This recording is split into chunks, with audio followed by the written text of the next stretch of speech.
दोस्तों सोशियोलॉजी का एक मोस्ट इंपोर्टेंट क्वेश्चन कि प्राथमिक समूह एवं द्वितीय समूह में अंतर स्पष्ट कीजिए। ये क्वेश्चन पक्का है कि फिक्स है कि आएगा, 5 नंबर में पूछे या फिर 15 में पूछे, लेकिन क्वेश्चन आएगा।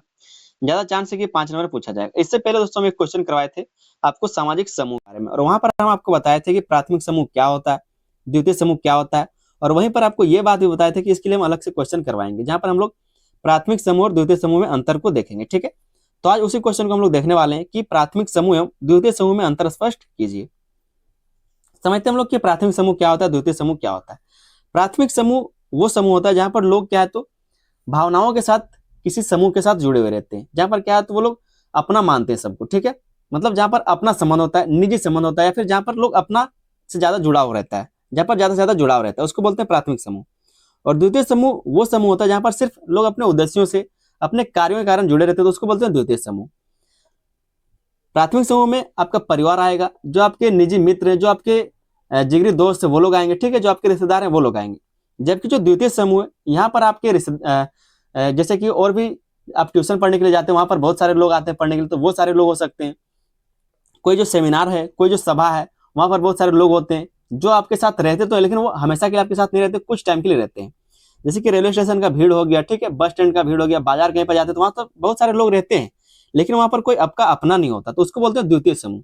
और जहां पर कोई आपका अपना हो, भावनाओं के साथ आपके जुड़े हुए हो, ठीक है, जहां पर आपका निजी संबंध हो, उसको बोलते हैं प्राथमिक समूह। तो दोनों में क्या अंतर है उसको हम लोग यहाँ पर समझेंगे।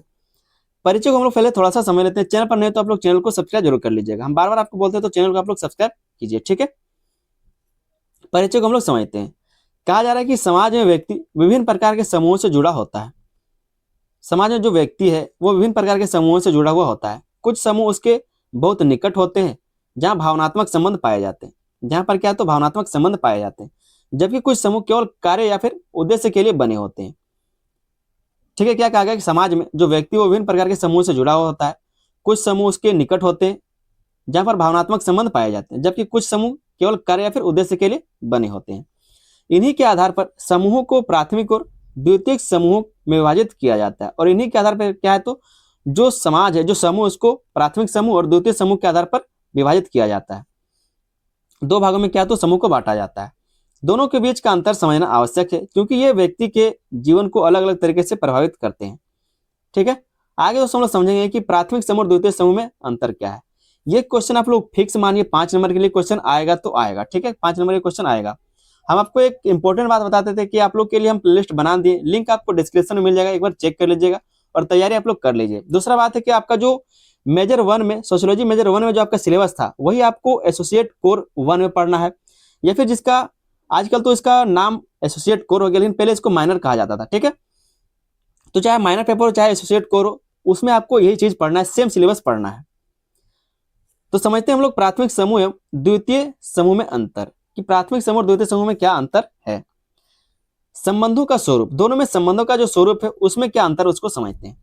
प्राथमिक समूह में संबंध घनिष्ठ होते हैं, व्यक्तिगत होते हैं और भावनात्मक होते हैं। जैसे कि परिवार और मित्र हो गए, उनके साथ क्या है तो जो हमारा संबंध होता है बहुत ही घनिष्ठ होता है, व्यक्तिगत होता है और भावनात्मक होता है। भावनाओं के साथ हम लोग जुड़े हुए रहते हैं, चाहे परिवार हो या फिर मित्र हो।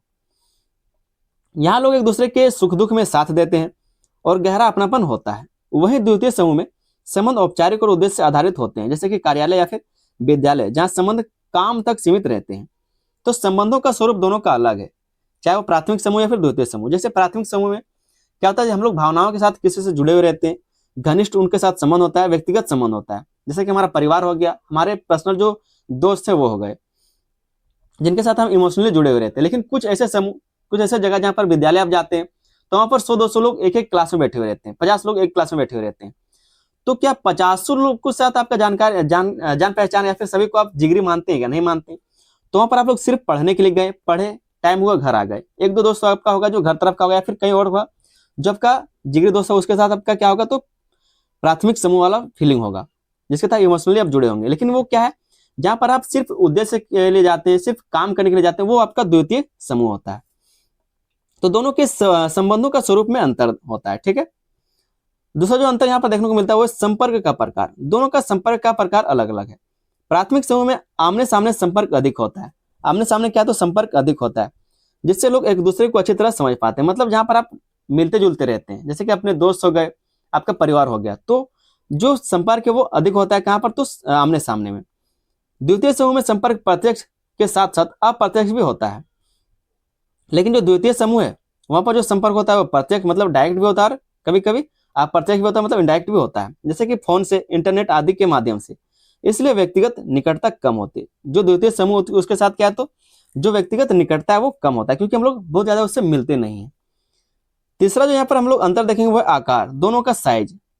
ठीक है, प्राथमिक समूह का आकार छोटा होता है। जो प्राथमिक समूह उसका आकार छोटा मतलब इसका जो रिश्ता है बहुत ज्यादा दूर तक नहीं होता, अपना परिवार और कुछ दोस्तों तक ही सीमित हो जाता है, जिससे हर सदस्य एक दूसरे को अच्छी तरह जानता है। इसके कारण क्या है, तो जो भी इसमें जुड़े हुए रहते हैं, जो भी प्राथमिक समूह के लोग होते हैं वो एक दूसरे को अच्छे से जानते हैं। द्वितीय समूह का आकार बड़ा होता है, जिसमें सभी सदस्यों के बीच व्यक्तिगत पहचान संभव नहीं होती।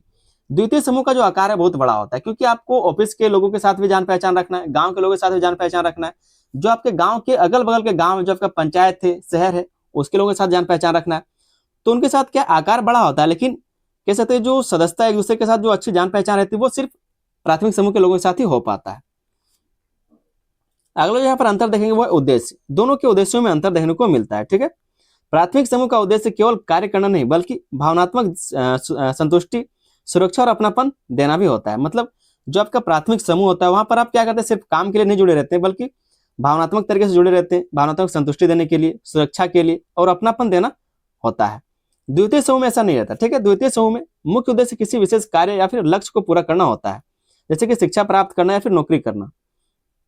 आप अगर ऑफिस में काम करते हैं तो आपका उद्देश्य क्या रहेगा, आपके वहां पर क्या रिश्ता बनाना, सबको भावनात्मक संतुष्टि देना है क्या, नहीं, सुरक्षा करना है, नहीं करना, वहां पर जाना है आपको 8 से 10 मतलब जो भी आपका टाइम है उसमें आप काम करेंगे, उसके बाद घर आ जाएंगे, स्कूल जाएंगे तो पढ़ेंगे और टाइम होगा घर आ जाएंगे। ठीक है, तो इसको बोलते हैं उद्देश्य का अलग अलग होना, उद्देश्य में अंतर होना। पांचों जो इसका अंतर है वो है अस्थायित्व। ठीक है, अस्थायित्व, परमानेंस मतलब कितने लंबे समय तक टिक पाता है। तो प्राथमिक समूह अधिक अस्थायी होते हैं। जो प्राथमिक समूह होते हैं जैसे कि परिवार हो गया, मित्र हो गया, क्या है तो वो अधिक अस्थायी होते हैं, जैसे कि परिवार जो लंबे समय तक बना रहता है। द्वितीय समूह कम अस्थायी होते हैं, क्योंकि वे व्यक्ति अपने कार्य या फिर स्थिति के अनुसार इन्हें बदल सकता है। क्योंकि जो व्यक्ति है वो अपने कार्य या फिर स्थिति के अनुसार उन्हें बदल सकता है। ठीक है, तो द्वितीय समूह बदलता रहता है, लेकिन जो प्राथमिक समूह है लंबे समय तक टिकता है, चलता रहता है। मतलब मान लीजिए आप किसी ऑफिस में काम करते और आपका ट्रांसफर कर दिया, तो उसके साथ क्या आप सबको लेकर के चले जाएंगे, नहीं जाएंगे, आप अकेले चले जाएंगे।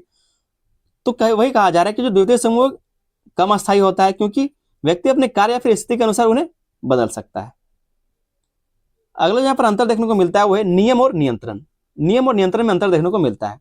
प्राथमिक समूह में नियम औपचारिक होते हैं, जैसे कि परंपराएं और नैतिक मूल्य जिन्हें लोग स्वेच्छा से मानते हैं। आप अगर परिवार में रहते हैं तो कुछ नियम होते हैं परिवार के, उस तरह से आप लोग मानते हैं, उसमें कोई कानूनी कार्रवाई नहीं होता। द्वितीय समूह में नियम औपचारिक और लिखित होते हैं।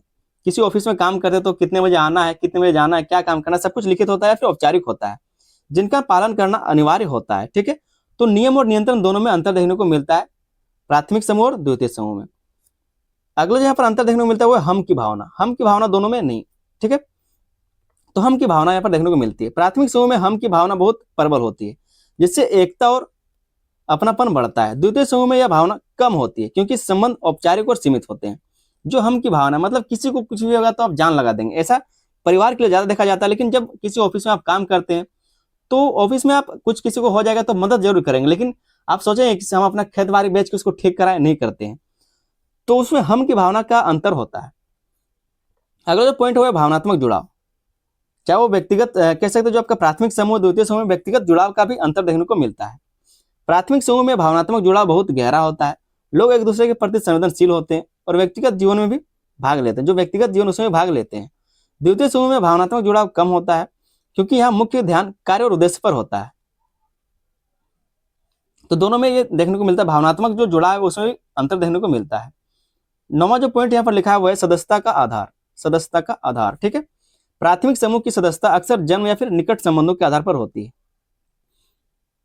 जो प्राथमिक समूह है उसका सदस्य कैसे होता है, तो चाहे जो जन्म के आधार पर होगा या फिर निकट संबंधों के आधार पर, मतलब आप अपने दोस्त को चुनते हैं। परिवार में जन्म लेना ये क्या है, तो सदस्यता का आधार है।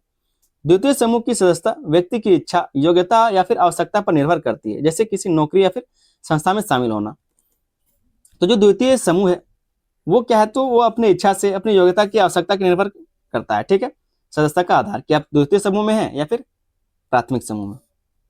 उम्मीद करता हूं दोस्तों दोनों में आपको अंतर समझ में आ गया होगा कि प्राथमिक समूह और द्वितीय समूह में क्या अंतर है।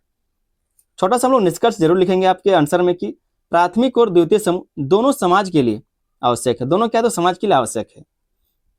प्राथमिक समूह व्यक्ति के भावनात्मक और सामाजिक विकास में सहायता करता है, जबकि द्वितीय समूह उसके व्यवसायिक और औपचारिक जीवन को व्यवस्थित करता है। दोनों मिलकर व्यक्ति के जीवन को संतुलित और पूर्ण बनाते हैं। तो दोनों जरूरी है जीवन के लिए, ठीक है। यहाँ पर आपने दोनों ही समूह के बारे में समझ लिया, प्राथमिक और द्वितीय समूह। उम्मीद करते हैं आपको समझ में आ गया होगा। चैनल पर नहीं तो आप लोग चैनल को सब्सक्राइब जरूर कर लीजिएगा, साथ में बेल आइकन को दबाकर उसको ऑल पर सेट कर लीजिए। अभी कभी आप लोग क्या करेंगे, चैनल को सब्सक्राइब कीजिए, बेल आइकन दबाकर उसको ऑल पर सेट कर लीजिए। प्लेलिस्ट आप लोग के लिए बना दिए, लिंक आपको डिस्क्रिप्शन में मिल जाएगा, एक बार चेक कर लीजिएगा, तैयारी शुरू कीजिए।